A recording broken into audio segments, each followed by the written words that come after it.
그동안 저희 이음 재무설계는 가정의 돈과 관련된 다양한 주제를 이야기해 왔습니다.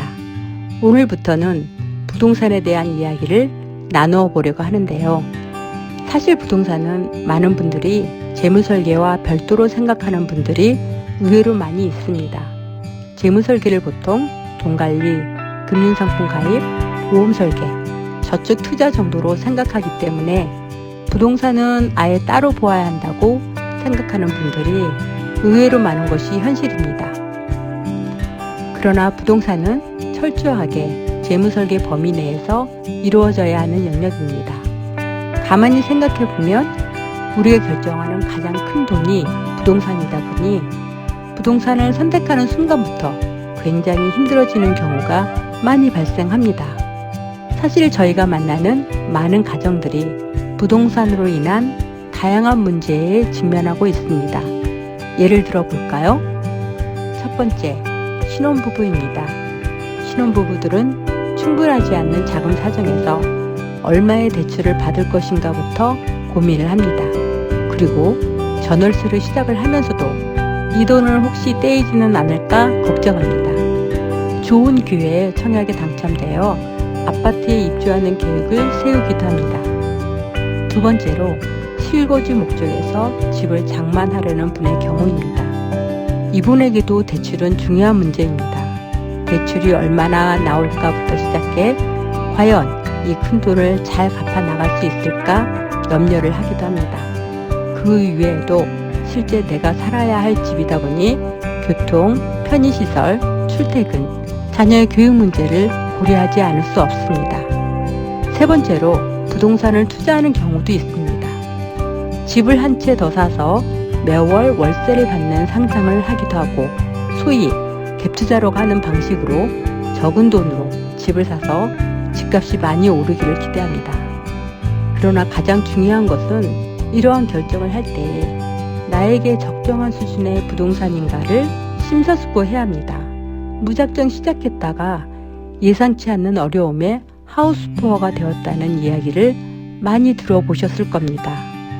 이처럼 대부분의 가정에서 부동산은 가장 큰 돈이기에 집의 문제가 잘 정리되지 않으면 나머지 재무적인 계획을 세우는 데에 어려움이 있을 수 있습니다.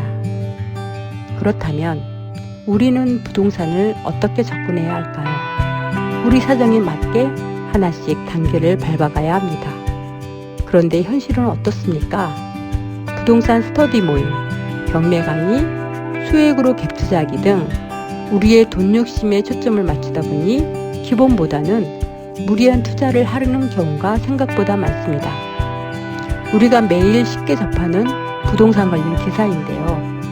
실제 대한민국 국민이라면 대부분 부동산에 관심이 많습니다. 우리나라는 짧은 기간에 큰 경제 성장을 하였습니다.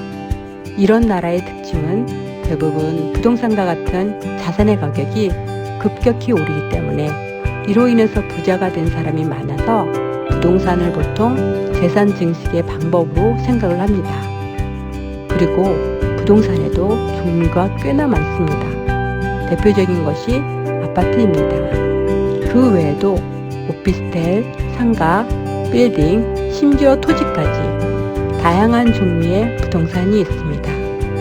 이렇게 다양한 부동산 중에서 저희는 내가 직접 살 집, 즉 실거주의 목적을 맞추어 전월세, 내 집 마련 이야기를 할 예정입니다. 이번 시리즈의 영상을 통해 초점을 맞추는 것은 부동산 투자를 통해 큰 돈을 버는 것보다는 우리가 살 집을 꼼꼼하게 살펴 좋은 집을 잘 마련하고 지식이 부족해 열심히 모았던 우리의 돈을 한순간에 잃지 않도록 꼭 알아야 할 부동산 공부를 함께 해나갈 예정입니다.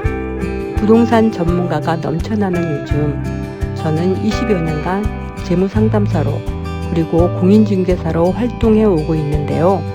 실제 고객의 부동산을 함께 선택하는 경험을 바탕으로 많은 부동산 초보들이 고민하는 여러 가지 주제를 쉽고 재미있게 정리해 볼 것입니다.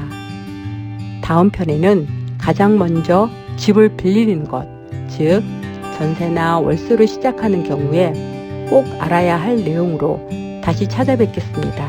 감사합니다.